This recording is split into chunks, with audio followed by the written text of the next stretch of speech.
Welcome to the Banker Lamp. Please enjoy the video. You start by picking the right widget and getting it on the screen now. Long press an empty area to enter jiggle mode, then tap the plus icon and select the widget size you need. Smaller widgets save space, larger ones show more info. Once placed, drag it toward the spot you want and drop it. Make sure to keep related apps nearby so the widget feels integrated.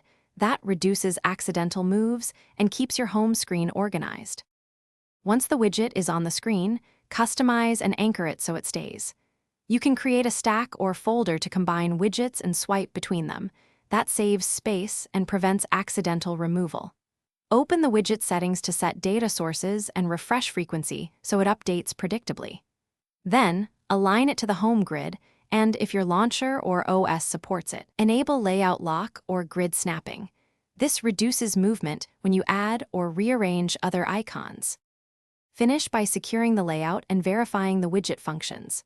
Turn on home screen edit restrictions or a layout lock so icons and widgets can't be moved unintentionally.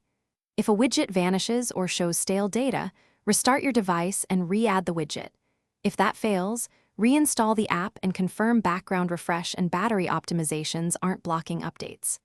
One key troubleshooting tip: make sure background refresh is allowed. Without it, the widget may appear to break even when it's still installed. Thanks for watching. If this was helpful, leave a like and consider subscribing. See you next time.